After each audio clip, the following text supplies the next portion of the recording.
میں بھی ایسا ہی ہے. ایک آدھ دن روزہ تو انسان شوق میں بھی رکھ لیتا ہے. 2 دن ہو گئے, 3 دن ہو گئے, 4 دن ہو گئے, 5 دن ہو گئے. آج حضرت مولانا اشرف علی تھانوی رحمۃ اللہ علیہ کا ایک بڑا اچھا ملفوظ پڑھا. انہوں نے فرمایا کہ یہ جو لوگ کہتے ہیں نا رمضان جا رہا ہے ہمیں غم ہے, جھوٹ بولتے ہیں. وہ بڑے کلیئر کٹ تھے. وہ کہتے ہیں یہ جھوٹ مت بولا کرو, اللہ کو جھوٹ پسند نہیں. جب رمضان جاتا ہے ایک وقتی طور پہ تھوڑا سا غم ہوتا ہے, لیکن حقیقت میں خوشی ہوتی ہے. تبھی تو اللہ نے عید کا دن خوشی کا دن رکھا ہے کہ رمضان رخصت ہو گیا. تو جب خوشی, اللہ بھی کہہ رہا ہے خوشی مناؤ. رمضان گیا تو خوشی کا دن رکھا یا غم کا دن رکھا؟ بھائی اگر رمضان جانے کے غم کو اللہ غم مان لیتا تو عید کا دن ماتم کا دن ہوتا کہ ہم سے تراویح چھوٹ گئی, ہم سے ہمارے روزے چھوٹ گئے. اللہ نے کہا نہیں, یہ کون سا دن ہے عید, کہ جو کام اللہ نے تمہارے ذمے لگایا تھا وہ ٹینشن کا کام تھا, وہ خواہشات پوری کرنے کا کام نہیں تھا, آج وہ چھٹی دے دی میں نے. تو ہمیں کئی خوشیاں ہوتی ہیں, اللہ تو نے جو ہمارے سر پہ ایک بوجھ رکھا تھا وہ ہم نے الحمدللہ مکمل کر دیا. ان لوگوں کو تو بہت ہوتی ہے جنہوں نے پورے روزے رکھے, لیکن آج کل ان کو ہو رہی ہے جنہوں نے ایک بھی روزہ نہیں رکھا ہوتا. حقیقت ہے سب سے زیادہ عید کو انجوائے وہ کر رہے ہوتے ہیں. جیسے جس نے روزہ نہیں رکھا ہو نا, افطاری پہ پھوڑتا طبیعت سے وہی ہے, روزے دار دولنے والے کھا کے نماز پہ چلا جائے گا. تو فرماتے تھے جو لوگ ناٹک کرتے ہیں نا کہ رمضان جا رہا ہے غم ہو رہا ہے, تو کہہ رہے ہیں ان سے بولو کہ ٹھیک ہے آپ 1 مہینہ اور روزے رکھ لو. آپ کیا کرو, آپ کل سے تراویح دوبارہ پڑھنے. وہ کہہ کہ نہیں بھائی ایک بھی نہیں, 29 پہ لوگ کی سوئی اٹکی ہوئی ہوتی ہے کہ یار 29 ہو جائیں 30 نہ ہو. اعتکاف والوں کو دیکھو نا, جا جا کے بار بار کوشش میں لگے ہوتے ہیں یار اعلان ہو جائے اعلان ہو جائے. ایک روزہ بھی ایڈ کر دیا نا اللہ نے, اس دفعہ رمضان 31 کا ہوگا, دیکھو بے ہوش ہو جائیں گے لوگ غم سے. تو یہ ہے ٹینشن والا ہی کام. ہاں یہ غم ضرور ہوتا ہے کہ ایک عبادت تھی, ایک مسجد میں رونق تھی, وہ وقتی ہوتا ہے, لیکن وہ اصل تو خوشی غالب ہوتی ہے. یار دوبارہ سے وہی ناشتہ, میری تو حالت بہت خراب ہو جاتی ہے. 10-20 یہ جو آخری عشرہ میرا چل رہا ہوتا ہے نہیں مجھے پتا ہوتا ہے, اللہ کو پتا ہوتا ہے. 10-20 روزے میرے انعام سے چلتے ہیں, اس کے بعد یہ جو عشرہ آخری چلتا ہے نا ہر رمضان میں, یہ آخری عشرہ میری حالت کیا ہونے لگتی ہے, کیونکہ ہم پیٹ بھر کے رمضان میں زیادہ کھاتے نہیں ہیں, پھر کنٹینیو بیانات, نیندیں ہوتی نہیں ہیں, بے وقت نیند ہو رہی ہے وہ بھی پوری نہیں ہو رہی, کروٹیں زیادہ لے رہے ہیں. پھر کوئی آ گیا, عمران خان کی حمایت کی آپ نے, گالی آ گئی کمنٹ میں نا ایک بڑی سی, آپ نے یہ کیوں بولا وہ یہودی نہیں ہے, ادھر سے 25-30 کمنٹ وہ دیکھ لیے تو اور آدمی ظاہر ہے مٹی کا بنا ہوا ہے نا, لوہے کا بنا ہوا تھوڑی ہے وہ سیاسی. حالانکہ ہم نے کب کہا کہ بھائی تم ووٹ جس کو چاہے, تو ہم کہتے ہیں تھوڑا اعتدال سے کام لے لو, مخالفت میں تھوڑا سا اعتدال کر لو, اور اگر نہیں کرتے تو ٹھیک ہے آپ کی رائے اور ہماری رائے وہ. ہم پہ کسی کی رائے زبردستی مسلط کیوں کر رہے ہو بھائی؟ آپ اگر کسی کی رائے کو فالو کر رہے ہو تو آپ کے خیال میں وہ رائے ٹھیک ہے. آپ کسی کی رائے کو نبی کی رائے کیوں سمجھ رہے ہو کہ وہ حرف آخر ہے, وہ جو ہمارے حضرت نے کہہ دیا وہ پتھر پہ لکیر ہے, اس میں اتنا ظرف تو رکھو کہ دوسرا اختلاف کر سکے. ہمارے لیے تو سب علماء برابر ہیں, مولانا طارق جمیل صاحب بھی ہمارے لیے قابل احترام ہے, ان کی اگر ایک رائے ہوگی تو ہم کہتے ہیں وہ بھی عالم کی رائے ہے, ان کے اگینسٹ کسی عالم کی رائے ہوگی تو وہ بھی عالم کی رائے ہے. تو دونوں رائے کس کی ہیں؟ علماء کی. تو ایک کی وجہ سے دوسرے پہ رد ہم نہیں کریں گے. ہم یہ کہیں گے آپ کو جو رائے زیادہ صحیح لگتی ہے اس کو فالو کرو, جو غلط لگتی ہے اس پہ آپ اعتدال کے ساتھ اپنا بیانیہ ریکارڈ کروا دو, بس اس سے زیادہ نہیں ہوگا. تو ہمیں یہ رائے جو تھی وہ, خیر کمنٹس پڑھتے رہو رمضان میں تو وہ آدمی اور سر کے بال اڑنا شروع ہو جاتے ہیں. تو میرا تو آخری عشرہ ایسا گزر رہا ہوتا ہے, انتظار کر رہا ہوتا ہوں عید آئے گی, صبح پراٹھا کھائیں گے. کیونکہ اللہ میاں نے جو ٹائم رکھا ہے نا سحری میں کھانے کا, وہ ٹائم بڑا خطرناک ہے, اس وقت بھوک لگتی نہیں ہے. کیسا اللہ نے مجھے خوشی اس بات کی ہے کہ ہم جیسے نالائق جو عبادت میں چور ہیں, اللہ نے ہم جیسے نالائقوں سے کسی نہ کسی طرح عبادت کروا لی, ورنہ ہم جیسوں کو کوئی عام دنوں میں ایک روزے کا کہے کتنا مشکل ہوتا ہے. ہوتا ہے کہ نہیں ہوتا؟ عید کے بعد آپ ایک روزہ رکھو، 10 دفعہ سوچے گا آدمی رکھوں کہ نہیں رکھوں. شوال کے 6 روزے لوگ رکھتے ہیں لیکن بہت سوچتے بھی ہیں کہ رکھیں نہیں رکھیں. اور اگر کوئی کہہ دے 1 مہینہ کنٹینیو رکھو تو نہیں رکھا جاتا انسان سے. رمضان میں اللہ ماحول بنا دیتے ہیں، چاروں طرف روزے کا ماحول. ہمارے حضرت فرمایا کرتے تھے یہ اللہ کا کتنا بڑا احسان ہے، نماز کا وقت رکھ دیا، جماعت رکھ دی. اگر اللہ ہم پہ ڈال دیتا تو ہم کل کرتے کرتے ساری نمازیں ڈیلے ہی کرتے رہتے کہ کل سے شروع کریں گے. جیسے ہم جب اسکول میں پڑھتے تھے نا تو ہم یہ سوچتے تھے انشاءاللہ 1 جنوری سے ہم پڑھنا شروع کریں گے.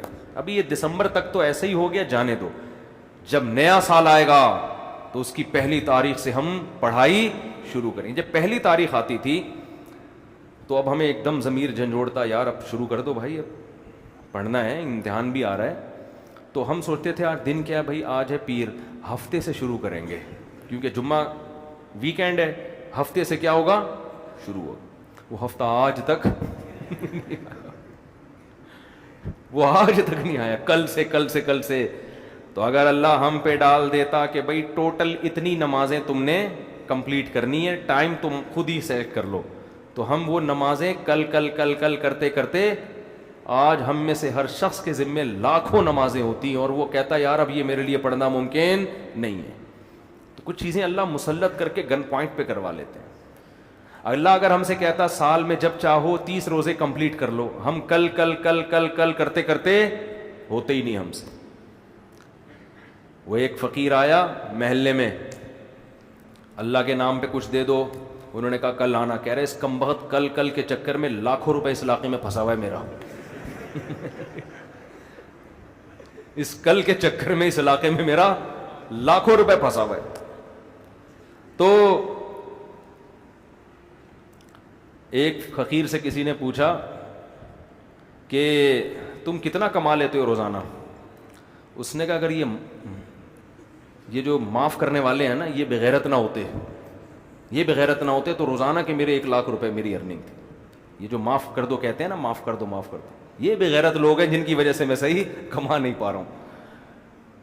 تو اللہ تعالیٰ کا کتنا بڑا احسان ہوا، اللہ ہم سے روزے رکھوا لیتے. میں تو صحیح بات ہے بڑا شکر ادا کرتا ہوں اللہ سے. اللہ میں تو بہت ہی نالائق ہوں. جو فنڈر ہے نا وہ ہوں گے بڑے نیک لوگ بھی ہیں دنیا میں جن کے لیے یہ 1 مہینہ کا روزہ کوئی مسئلہ ہے ہی نہیں، کوئی مسئلہ نہیں، اس سے بھی زیادہ کر لیتے ہیں بڑے نیک لوگ. لیکن ہم تو نالائق ہیں بھائی. ہم تو اللہ سے کہتے ہیں ہم جیسے نالائق سے اللہ تو نے چاہے وہ سو کے ہی گزارا ہو. ہمیں یہ بھی غم ہوتا ہے کہ یار رمضان جیسا گزرنا چاہیے تھا ویسا نہیں گزرا، یہ بھی ہوتا ہے غم. کتنا کچھ کر سکتے تھے. میں پھر یہ سوچتا ہوں اللہ ہم جیسے نالائقوں کو نا تو نے صبح سے لے کے مغرب تک 14 گھنٹے کھانے پینے سے روک لیا نا، بھلے سو کے گزارا ہو، ٹھیک ہے، کروٹیں لے کے گزارا ہو، جیسے مرضی ٹائم پاس کیا. یہ بھی تو ایمان کی علامت ہے یا نہیں ہے؟ مانتے ہیں کوئی خدا ہے، ورنہ بلا وجہ کسی کے کہنے پر انسان 14 گھنٹے بھوک پیاس برداشت نہیں کرتا. آپ کہہ سکتے ہیں اس روزے میں تو بسا اوقات بھوک بھی نہیں لگی، پیاس بھی نہیں لگی، پھر بھی 14 گھنٹے کھانے پیے بغیر نہیں رہ سکتا کسی کے مشورے پر. ڈاکٹر کے مشورے پہ نہیں کرتا، اللہ کے مشورے پہ کہاں سے کرے گا؟ تو یہ خوشی کی بات ہے کہ بھائی کسی حد تک ہمارا ایمان اپنے رب پر ہے، ہم اس کو مانتے ہیں کوئی خدا ہے. میں کہوں گورنمنٹ اگر آرڈر دے دے نا آپ کو کہ 15 دن کنٹینیو پوری قوم نے روزے رکھنے ہیں، 1% لوگ بھی اس آرڈر پہ عمل نہیں کریں گے. 1% بھی کوئی کچھ بھی کہہ دے، ڈاکٹر کہہ دیں، کوئی بھی کہہ دے، پوری دنیا میں مسلمان ایک اعلان ہوتا بھائی رمضان کا چاند نظر آ گیا ہے. پوری دنیا میں مسلمانوں کی روٹین چینج ہو جاتی ہے. ہمارے ایک دوست لندن میں، انہوں نے بتایا کہ گورے نے مجھے کہا کہ تم لوگ کیا ایک دم رمضان میں عجیب سے ہو جاتے ہو، نیک سے ہیں بھائی. گورے نے پوچھا نا ان سے یہ تم لوگ ایک دم سے رمضان میں کیا ہو جاتا ہے، تمہیں کھانا پینا چھوڑ دیا اور نمازیں پڑھ رہے ہو اور یہ کر رہے ہو اور وہ کر رہے ہو. کہتے پھر میں نے اس گورے کو نا انگریز کو سمجھایا ہمارا مذہب یہ کہتا ہے، محمد صلی اللہ علیہ وسلم آئے تھے 1400 سال پہلے، انہوں نے بتایا رمضان کے روزے. تو اس نے کہا یہ کہاں ہوتا ہے؟ انہوں نے کہا پوری دنیا میں ہوتا ہے. اس نے کہا یار یہ بہترین آرگنائزیشن ہے کوئی یار، جو 1400 سال پہلے آواز لگی اور پوری دنیا میں اتنے منظم طریقے سے پوری دنیا میں اس کے اثرات ہیں. وہ خود گورا حیران ہو رہا تھا کہ یہ ایک شخص کی دعوت پر پوری دنیا ایسے کیسے متاثر ہو گئی ہے. دنیا میں تو بڑے بڑے لیڈر آئے ہیں, کسی کو اتنا پروٹوکول نہیں ملا. دنیا میں لیڈروں کو فالو پتہ ہے کیسے کیا گیا ہے؟ میں آپ کو بتاتا ہوں. ہمارے نبی میں اور عام لیڈروں میں فرق کیا ہے. دنیا میں جو بڑے بڑے لیڈر آئے انہوں نے یہ بات کی, انسانیت کی خدمت کرو. لوگوں نے کہا تھینک یو, ہم انشاءاللہ کریں گے. انہوں نے کوئی پیکج دیا, اس پیکج کو کسی نے لفٹ بولو نہیں کرائی. سمجھ رہے ہو نا؟ پیکج کو لفٹ نہیں کرائی کسی نے. انہوں نے کہا کہ اپنی تنخواہ میں سے اتنے فیصد نکال دیا. میں تو ہمارا باپ ہے جو اتنے فیصد نکال دے, بس آپ نے کہہ دیا نا غریبوں کا خیال کرنا چاہیے, میری مرضی. سمجھ رہے ہو کیا ہو گیا بھائی؟ ہماری مرضی ہم کر دیں گے, ٹھیک ہے, زیادہ فری ہونے کی ضرورت نہیں ہے. دنیا میں ایسے مذہبی لوگ آئے, انہوں نے مذہبی نہیں لیڈر آئے, انہوں نے کہا یہ جو روز صبح شام کھانا پینا اور یہ کولیسٹرول لیول بڑھا دے گا. اب تو ڈاکٹر بہت کہہ رہے ہیں تو اپنی ڈائٹ کو کیا کریں, ہلکا کریں. کیسے ہلکا کریں بھائی؟ آپ ایسا کریں 6 گھنٹے 10 گھنٹے کی فاسٹنگ کریں. اس کو بولے بھائی آپ نے مشورہ دے دیا نا خوراک کم کرنی ہے, صحیح ہے نا, اب اتنے دن تک کنٹینیو یہ کرنا ہے, یہ مشورہ آپ کیا کریں اپنے پاس. بہت زیادہ شکریہ. دنیا میں ایسے بہت سے لوگ آئے جنہوں نے کہا رشتہ داروں کو جوڑو, رشتہ داروں سے اچھا سلوک کرو. آئے ہیں موٹیویشنل اسپیکر, آج بھی موجود ہیں, گوروں میں پہلے بھی گزرے ہیں, لوگوں میں, گوروں میں کیا ہر قوم میں گزرے ہیں. ٹھیک ہے جی, ہم رشتہ داروں سے اچھا سلوک کریں گے. کیسے, اس کی ڈیٹیل کیا ہے؟ نہ انہوں نے وہ ڈیٹیل بتائی, اور کسی نے بتائی تو وہ اپنی ڈیٹیل کے ساتھ ہی قبر میں دفن ہو گیا. بات سمجھ, کیونکہ اس کو پتا تھا میری ڈیٹیل کو کوئی فالو نہیں کرے گا. واحد لیڈر اس کائنات کے محمد صلی اللہ علیہ وسلم, جنہوں نے جو آرڈر دیا اس کی جو ڈیٹیل بتائی, اس آرڈر پر بھی آج کروڑوں لوگ عمل کر رہے ہیں اور اس ڈیٹیل کے مطابق کر رہے ہیں. ہمارے نبی نے بتایا فاسٹنگ کرنی ہے, پورے سال نہیں کھانا. یا رسول اللہ کیا اس کا طریقہ ہوگا؟ صلی اللہ علیہ وسلم فرمایا رمضان کا چاند نظر آتے ہی صبح صادق سے لے کے غروب آفتاب تک کھانے کی اجازت نہیں ہے. لوگوں نے کہا ہم فاسٹنگ بھی کریں گے اور جو تفصیل آپ بتا رہے ہیں اس کے مطابق کریں گے. مجھے یاد ہے گرمیوں میں ناروے سے میرے پاس فون آتے تھے, 20 گھنٹے کا روزہ ہے جو ہم رکھ رہے ہیں, 20 گھنٹوں کے روزے نارتھ ایریاز میں. کہہ رہے ہم افطار کرتے ہیں, جلدی جلدی کھاتے ہیں, مغرب پڑھتے ہیں, تھوڑی دیر میں عشاء کا وقت, اور جلدی سے عشاء پڑھی اور تھوڑی دیر میں سحری کا وقت شروع اور ختم. 2 3 گھنٹے بس, پھر پورے گھنٹے 20 گھنٹے بھوکے. دنیا میں ایسے ہی جگہ بھی ہیں, گرمیوں میں 18 گھنٹوں کا روزہ ہو رہا ہے, اتنا لمبا روزہ اور شدید گرمی. یہ صرف یہ مکہ مدینہ کے لوگ نہیں, کوئی ساؤتھ افریقہ میں بیٹھا ہوا ہے, کوئی ناروے میں ہے, کوئی سویڈن میں, کوئی ڈنمارک میں, کوئی دنیا کے اس آسٹریلیا میں, کوئی اس کونے میں, کوئی اس کونے میں. اور میں نے 8 سے صدیوں پرانی کتاب پڑھی, اس میں لکھا ہوا ہے, جب ہم یہ تحقیق کر رہے تھے نا کہ ان علاقوں میں لوگ کیسے روزہ رکھیں گے جہاں اتنے لمبے لمبے 6 مہینے دن 6 مہینے راتیں, تو ہمیں پتہ چلا امام شافعی نے بھی اس پہ کلام کیا اور بھی فقہا نے. انہوں نے کہا ان علاقوں میں مسلمان آج بھی ایسے روزہ رکھتے ہیں. کیا مطلب؟ آج سے 1200 سال پہلے بھی یہاں مسلمان تھے اور روزے رکھتے تھے. تو ہمارے نبی ایسے لیڈر ہیں جنہوں نے بتایا فاسٹنگ کرنی ہے. کروڑوں لوگوں نے کہا کریں گے. کیسے کرنی ہے؟ کہا پورا مہینہ. ہم نے کہا ہم کریں گے. ایسا موٹیویشنل اسپیکر دنیا میں یا کوئی لیڈر کوئی بھی نہیں ہے جس نے اس طرح گائیڈ کیا ہو. دنیا میں بڑے بڑے لیڈر آئے, انہوں نے ہیومن رائٹ سکھائے, انسانیت کی خدمت, انسانیت کی خدمت. بس لوگوں نے ان کی بات کو لیا, ٹھیک ہے جی کریں گے. کیسے کیا کرنا ہے یہ انہوں نے ہمیں نہیں بتایا. بتاتے تو کوئی مانتا نہیں. اگر وہ کہہ کے چلے جاتے انسانیت کی خدمت کا مطلب یہ ہے کہ ہر سال لاکھ میں سے 2.5 روپے, 1 کروڑ میں سے 2.5 لاکھ, 40 کروڑ میں سے 1 کروڑ, ٹھیک ہے نا, 80 کروڑ میں سے 2 کروڑ یہ دینا ہے, لازمی دینا ہے. لوگ کہتے بھائی یہ ہمارا پیسہ ہے, آپ ہمارے لیڈر ہیں, آپ نے ہماری رہنمائی کی انسانیت کی خدمت. اب یہ 80 کروڑ میں سے 2 کروڑ ہے بھائی, 1 کروڑ میں سے 2.5 لاکھ, 40 کروڑ میں سے 1 کروڑ, یہ تیرے باپ کا پیسہ نہیں ہے. سمجھتے ہو؟ یہ تمہارے باپ کا پیسہ نہیں ہے, ہماری مرضی کریں نہ کریں. ہمارے نبی نے آرڈر دیا صدقہ خیرات کرنا ہے, انسانیت کی خدمت کرنی ہے. یا رسول اللہ کیسے؟ آپ نے فرمایا مالداروں پر یؤخذ من اغنیائہم, مالداروں سے لی جائے گی. جس کے پاس 40 کروڑ ہیں اس کے پاس سے 1 کروڑ لیے جائیں گے, اور ترد الی فقرائہم, اس قوم کے غریبوں میں وہ 1 کروڑ لے کے بانٹ دیے جائیں گے. سمجھتے ہو کہ نہیں سمجھتے؟ جس کے پاس اتنے اونٹ ہیں اس سے اتنے اونٹ لیے جائیں گے. جس کے پاس 40 اتنی گائے ہیں, ابھی مجھے جانوروں کا نصاب زکوٰۃ کا ذہن میں نہیں ہے کہ اتنی گائے ہیں, اس سے 1 گائے لی جائے گی. 40 گایوں پہ غالباً 1 گائے, تو یہ لے کے غریبوں میں بانٹ دی جائے گی. پھر یا رسول اللہ بس اتنا؟ نا نا نا نا, اتنا نہیں ہے. جب تم نے انسانیت کی خدمت کرنی ہے صدقہ خیرات, تو صدقہ خیرات میں تمہارا سب سے پہلے تمہاری بیوی کا حق اور تمہارے بچوں کا, ان کا تمام ضروری نان نفقہ تمہیں دینا ہے. آج جو مسلمان مرد اپنی بیوی بچوں کا نان نفقہ اٹھاتا ہے, خدا کی قسم لا الہ الا اللہ, حکومتی لا کی بیس پہ نہیں. کس بیس پہ؟ محمد صلی اللہ علیہ وسلم کا آرڈر ہے. ورنہ حکومت آرڈر دیتی ہے, سوال ہی پیدا نہیں ہوتے, ہم خرچہ کرتے. ہمارا پیسہ ہے, گورنمنٹ کے کہنے پر ہم دیں گے بیوی بچوں کو, چلو نکلو یہاں سے. کوئی بھی نہیں, دنیا میں بھی نہیں کہیں ایسا ہوتا, تبھی تو انہوں نے کہا خرچہ ہے ہی نہیں. ٹھیک ہے نا, انگریزوں نے قانون ہی ایسا بنا دیا.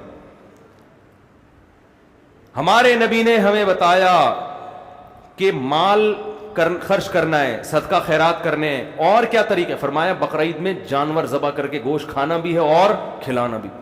اتنا مہنگا تہوار ہے نا, آپ کو پتا ہے دنیا میں جتنے تہوار ہیں نا, عیسائیوں کی کرسمس ہے, ہندوؤں کی ہولی, اور پتہ نہیں کون کون سے تہوار ہیں جن میں خرچہ ہوتا ہے, وہ تمام تہوار مل کے جتنا خرچہ ہوتا ہے نا, مسلمان بقرعید میں اس سے 20 گنا زیادہ ایک دن میں اڑا دیتا ہے. نہیں ہے یہ بات سمجھ؟ اور یہ جو جتنے تہواروں میں عیسائیوں کے اور ہندوؤں کے تہواروں میں خرچہ ہے, یہ اڑاتے ہیں مسلمانوں کا 10واں حصہ بھی نہیں خرچ کرتے, لیکن سب عیاشی پر. غریب کو اس کا 5 روپے کا بھی فائدہ نہیں ہوتا. مسلمان اس تہوار میں بقرعید میں درجنوں گنا زیادہ خرچ بھی کرتا ہے, اور ٹوٹلی فائدہ کس کو ہوتا ہے؟ غریبوں کو. اپنا فائدہ صرف اتنا ہوتا ہے کہ 4-5 دن کے لیے جو فریج میں گوشت, باقی سارا غریبوں کی تجارت بھی, جس سے وہ جانور خرید کے منڈیوں میں بیچتے ہیں, وہ تجارت ان کی پورے سال جانور اس نیت سے پالتے ہیں کہ بھئی بزنس ملتا ہے غریبوں کو. آپ صرف سہراب گوٹ کی منڈی میں جا کے دیکھ لو, جو جانوروں کو اٹھا کے گھر لے جانے والے ہیں نا, جو سزوکیاں, وہ کتنا کما لیتے ہیں اس میں, پورے سال اتنا کما پاتے وہ. پھر ان چارے والوں کا کتنا فائدہ ہوتا ہے. یہ تو سارے غریب قوم ہے جو جانوروں کے چارے لے کے بیٹھی ہوتی ہے, جانوروں پہ محنت کر رہی ہے.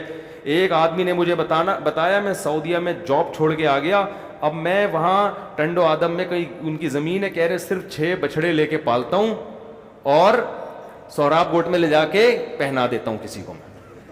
میں بیچنے والا کہنے والا تھا, لیکن بیچتا کون ہے آج کل, تو پہنا ہی جاتا, پہنا کے آ جاتا ہوں, پورے سال آرام سے بیٹھ کے کھاتا ہوں. اس تہوار کا فائدہ کس کو ہو رہا ہے؟ مالداروں کی جیب سے دبا کے پیسہ نکل رہا ہے, اور وہ پیسہ بہتا ہوا سارا غریبوں کی جیب میں جا رہا ہے. گوشت بھی مل رہا ہے اور پیسہ بھی مل رہا ہے. اور مالداروں کو اللہ نے ترغیب دے دی, اتنے اونچے اونچے بچڑے لا کے کاٹ رہے ہیں. وہ اتنا تھوڑی خود کھا سکتے ہیں وہ. میرے بھائی, دنیا میں کوئی لیڈر ایسا نہیں ہے جس کو اس طرح سے فالو کیا گیا ہو. ہمیں ہمارے نبی نے بتایا, دنیا میں بہت سے لیڈر ہیں جنہوں نے بتایا رشتہ داری جوڑو. کیسے جوڑو اس ڈیٹیل میں یا تو وہ گئے نہیں, گئے تو لوگوں نے ان کو لفٹ کرائی نہیں.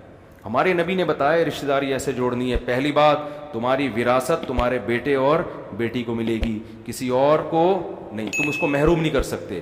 99.9% مسلمان اپنی وراثت کس کو دیتے ہیں؟ اولادوں کو. ان کو پتا ہے کہ یہ ہم چینج نہیں کر سکتے. یہ رشتہ داری جوڑنا ہے یا نہیں ہے؟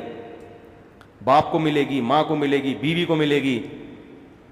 اور ہمیں بتایا رشتہ داری جوڑنی ہے تو ماں باپ سے کیسا سلوک کرنا ہے یہ ڈیٹیل بھی بتائی. ان کے سامنے اف نہیں کرنا. تو مسلمان جو مذہب کو فالو کرنے کی کوشش کرتے ہیں وہ بوڑھے باپ اور بوڑھی ماں کے سامنے اف نہیں کرتے. اگر گورنمنٹ لا بنا دے نا, اس لا کا کخ بھی فائدہ نہیں ہوگا, اس لا کا کچھ بھی فائدہ نہیں ہونے والا. یہ چیزیں قانون سے گرفت میں نہیں آتی ہیں. قانون سے گرے. لوگ قانون کو اتنی لفٹ نہیں کراتے. اب وہ انگریزوں نے قانون بنا دیا کہ بچوں کو مارنا نہیں ہے. ہمارے ایک دوست لندن میں, انہوں نے کہا کہ میں نے کہا یار یہاں کوئی عورت کبھی بچے کو مارتی نہیں ہے. انہوں نے کہا کوٹتی ہیں, دروازہ بند کر کے طبیعت سے پکڑ کے کوڑ دیتی ہے جب غصہ آتا ہے اس کو. فادر بھی کوڑ دیتا ہے, جن کے یہاں فادر ہوتے ہیں وہ بھی کوڑ دیتے ہیں, تو جب موڈ ہوتا ہے کوڑ دیتے ہیں. قانون سے نہیں چیزیں گرفت میں آتی. ایک ایسا لیڈر چاہیے جس پہ لوگوں کو اطمینان ہو کہ جو کہہ رہا ہے سب سے پہلے خود اس پر عمل کر رہا ہے. ہمارے نبی نے ہمیں بتایا رات کو تہجد پڑھو, تو جتنی ہمیں بتائی پڑھی اس سے زیادہ, پڑھی اس سے زیادہ. پوری پوری رات کھڑے رہتے اور آپ کے پاؤں سوج جاتے پاؤں. نبی نے ایک دفعہ اتنی لمبی نماز پڑھی ہے تہجد میں, غالباً عبداللہ بن عباس تھے یا عبداللہ بن مسعود, مجھے صحابی کا پورا پراپر نام ابھی ذہن میں نہیں ہے. تو ہوا یہ کہ عبداللہ بن عباس تھے یا عبداللہ بن مسعود, کہتے ہیں میں نبی کے گھر میں گیا یہ دیکھنے کے لیے کہ نبی کی رات کی عبادت کیا ہے. کہتے ہیں نبی صلی اللہ علیہ وسلم نے نیت باندھی, میں آپ کے ساتھ کھڑا ہو گیا اقتدا کی نیت سے. کہہ رہے ہیں کہ مجھے تھوڑی دیر میں خیال آیا کہ کاش میں کھڑا نہ ہوتا. اب نبی کے پیچھے نماز توڑتے ہوئے بھی ڈر لگ رہا ہے. کہتے ہیں رسول اللہ صلی اللہ علیہ وسلم نے سورہ بقرہ شروع کر دی, سورہ بقرہ, پھر سورہ آل عمران اور سورہ نساء, یہ 3 سورتیں ایک رکعت میں پڑھی ہیں آپ نے, اور ٹھہر ٹھہر کے پڑھی ہیں, اور رونے والی آیات پر روتے. پھر نبی نے رکوع کیا, فکان رکوعہ نحو من قیامہ, اتنا لمبا رکوع جتنا لمبا قیام. فجعل یقول, اور رکوع میں یہ کہنا شروع کیا سبحان ربی العظیم سبحان ربی العظیم. کنٹینیو یہی لفظ کہتے چلے گئے اتنی دیر جتنی دیر میں قیام تھا. سمجھ رہے ہو؟ تو موٹیویشن ملے گی کہ نہیں ملے گی کہ بھائی جو کہہ رہے ہیں خود اس سے زیادہ اس پر عمل. کہتے ہیں پھر اس کے بعد جب آپ نے سجدہ کیا تو سجدے میں فجعل یقول سبحان ربی الاعلی, پاک ہے میرا رب ہر عیب سے جو سب سے اعلیٰ ہے. یہ الفاظ پڑھنا شروع کیے, اور اتنا لمبا سجدہ جتنا لمبا رکوع. سمجھتے ہو کہ نہیں سمجھتے؟ تو صحابہ دیکھ رہے تھے کہ یہ جو کہتے ہیں اس پر عمل اس سے زیادہ. پھر نبی نے بتایا یہ دنیا مسافر خانہ ہے, دل لگانے کی جگہ نہیں ہے. آج میں جب یہ بیان کرتا ہوں کہ دنیا مسافر خانہ ہے, دل لگانے کی جگہ نہیں ہے, اس کے بعد لینڈ کروزر میں بیٹھ کے کوئی گاڑی لیا اور میں ڈھنگ ڈھنگ کر کے جا رہا ہوں, لوگ کہیں گے بیان میں کہہ رہے تھے دنیا مسافر خانہ, ارے دیکھو ٹھاٹ باٹ دیکھو. پھر ہم لوگوں کو سمجھاتے ہیں بھائی گاڑی چلانا منع نہیں ہے. نبی کا مقصد یہ نہیں ہے کہ دنیا نہ رکھو, دنیا سے دل نہ لگاؤ, لیکن نبی نے اس پر ایسے عمل کیا کہ رکھی بھی نہیں, تاکہ یہ اشکال ہی ختم ہو جائے. کسی کو یہ سمجھانا پڑے کہ بھائی میں نے دنیا رکھی ہے مگر اس سے دل نہیں لگاتا, یہ بھی نہیں کیا نبی نے. حضرت سلیمان علیہ السلام نے دنیا رکھی مگر دل نہیں لگایا. حضرت سلیمان کی زندگی بڑی ٹھاٹ باٹ والی زندگی تھی. جو تاج پہنتے تھے کروڑوں کروڑوں روپے کے ہیرے جواہرات لگے ہوئے تھے اس میں. جو آپ کا تخت تھا بڑا عالی شان تخت, ایسا تخت تھا ملکہ سبا دیکھ کے حیران ہو گئی کہ بھئی یہ کیا ہے بھئی. پھر جو محل بنوایا تھا نا حضرت سلیمان, وہ بھی اللہ کے محبوب پیغمبر تھے نا. اس سے پتہ چلتا ہے بھائی یہ جو لگژری لائف ہے یہ شریعت کے خلاف نہیں ہے. اگر خلاف ہوتی تو پیغمبر کرتے یہ کام. سلیمان علیہ السلام تو اللہ کے پیغمبر تھے نا, لیکن کیسی لگژری لائف ہے. ایسا شیش محل تھا نا جس میں رہتے تھے 100 بیویوں کے ساتھ, معذرت کے ساتھ یہ درمیان میں بات آ گئی, وہ بخاری میں لکھا ہوا 100 بیویاں تھیں. خیر پھر نکلنے لگا تھا 100 بیویاں میں سے, وہ خواتین کو غصہ آتا ہے. تو اتنی ساری بیویاں, اب یہ صحیح ہے, اتنی ساری بیویوں کے ساتھ جس محل میں رہتے تھے وہ محل کا فرش ایسا تھا اتنا چمکدار خوبصورت کہ ملکہ سبا جب اس فرش کی طرف آئی تو قرآن کہتا ہے کشفت عن ساقیہا, اپنے پائنچے اوپر کر لیے کہ یہ پانی ہے, اس میں میرے پاؤں میرے پائنچے بھیگ جائیں گے. یہ پانی ہے, تالاب ہے چمکتا ہوا. سلیمان علیہ السلام نے کہا یہ تالاب نہیں ہے, قواری ممرد, یہ شیشے لگے ہوئے, اتنا ڈیزائننگ ہے اس میں خوبصورت. ہم وہاں گئے تھے نا اسلام آباد شاہ فیصل مسجد بچپن میں, تو وہ بڑا خوبصورت تھا فرش تھا. ہم بھی پہلی دفعہ یہ دھوکے میں آ گئے شاید یہ پانی ہے, تو اس زمانے میں ایسا خوبصورت فرش, باقی کیا عالی شان لائف اسٹائل ہوگا ان کا, بادشاہ ہیں اور ہواؤں میں اڑے چلے جا رہے ہیں, ایجنسی کا کیسا خفیہ نظام پرندوں کے ذریعے. تو بڑی دولت اللہ نے دی, بڑی حکومت دی, اور اللہ نے کہا یہ سب آپ اس کے مالک ہیں, آپ اس کے مالک ہیں, جس کو چاہیں دیں, جس کو چاہیں روک لیں, ٹوٹلی آپ کے پاس رائٹس ہیں, اختیارات. لیکن ہمارے نبی اگر ایسا کرتے, کیونکہ آخری نبی ہے نا, اللہ آپ پہ کوئی الزام برداشت نہیں کرتا. لوگ کہتے جیسے ہم پہ لگا رہے ہوتے ہیں, ادھر جا رہے ہیں باتیں, دیکھو دنیا مسافر خانہ, اور باتیں چار شادیوں کی ہے بھائی, لوگ کہہ رہے ہوتے ہیں نا, چلو باتیں تو کریں, کہہ رہے ہیں یہ عمل بھی ان کا ایسے ہی ہے. وہ میں اکثر واقعہ سناتا ہوں, جب میں نے تیسری شادی کی, ایک بوڑھے میں آئے میرے گھر کے باہر, گاڑی کھڑی ہوئی اور بارات آئی ہوئی تھی نا ٹھیک ہے نا, اور بڑا وہ رش وش لگا ہوا تھا. اچھا میرے پہلے سے 2 تھے اور بچے بھی کھیل رہے ہوتے تھے باہر, تو ایک بوڑھے میں آئے, کہنے لگے یہ کیا ہے, یہ امام صاحب کے گھر کے باہر یہ رش کس بات کا لگا ہوا ہے, کوئی بچے کا عقیقہ ہوا ہے, کیا ہوا ہے؟ تو کہا کہ امام صاحب نے تیسری شادی کی ہے. تو وہ صاحب نے ایسے غصے میں کانپنے لگے اور کہنے لگے ممبر پہ بیٹھ کے باتیں کرتے ہیں کہ دنیا مسافر خانہ ہے, اور حرکتیں دیکھو ان کی, حرکتیں دیکھو. تو بھائی مسافر خانہ اس لیے تو ایسی حرکتیں ہیں, اس لیے تو ایسی حرکتیں ہیں. ایک صاحب کہنے لگے کہ اتنی جلدی جلدی کیوں کر رہے تھے؟ میں نے کہا مسافر خانے کبھی بھی مر سکتے ہیں, جلدی جلدی کر لو بھائی. جس کا خیال ہے وہ ہمیشہ زندہ رہے گا, وہ تھوڑا لیٹ کر لے, وہ نہ کرے ابھی, وہ بعد میں کر لے. ہمیں کیا پتہ کب چلے جائیں, جلدی سے جو کرنا ہے کام نمٹاؤ, نکلو پتلی گری سے, اور کیا. تو خیر ہمارے نبی نے بتایا دنیا مسافر خانہ ہے, تو آپ یہ بھی کر سکتے تھے کہ دولت رکھتے. جب لوگ کہتے کہ آپ کہتے ہیں دنیا مسافر خانہ ہے, تو پھر دولت رکھی بھی کیوں ہے؟ آپ کہتے ہیں میرے دل میں دولت نہیں ہے, لیکن آپ نے یہ الزام ہی نہیں آنے دیا, آپ نے رکھی نہیں. جہاں مال غنیمت آتا, جہاں پیسہ آتا, صبح سے صدقہ کرنا شروع کرتے اور شام تک گھر میں کچھ بھی نہیں بچتا. اپنی ازواج کو بھی یہی سکھایا. 1 سال کا راشن ہمارے نبی اپنے گھر میں ڈال دیا کرتے تھے جو مال غنیمت سے آتا. امہات کیا کرتی, صبح سے صدقہ کرتے کرتے شام تک سارا ختم, کہ بھئی کل کی کل دیکھی جائے گی.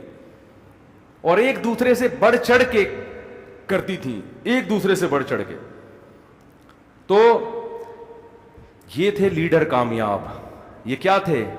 کامیاب لیڈر. تبھی صحابہ نے آپ کو فالو کیا, بڑھ چڑھ کے قربانیاں دیں, آپ کے لیے خون بہایا. ہمارے ہاں لیڈر جس قسم کے مارکیٹ میں آ رہے ہیں نا, باتیں ایسی, وہ جب قربانی کا موقع آئے گا لیڈر مارکیٹ سے کیا ہوگا, شارٹ. آدمی کہا ہمارا رہنما گیا کہاں؟ وہ امریکہ میں بیٹھا ہوا ہے. وہ کہاں ہے جی؟ وہ امریکہ. تو عجیب, تو پھر فالو نہیں کرتے لوگ. تو خیر میں جلدی سے بات کو سمیٹ کے ختم کروں.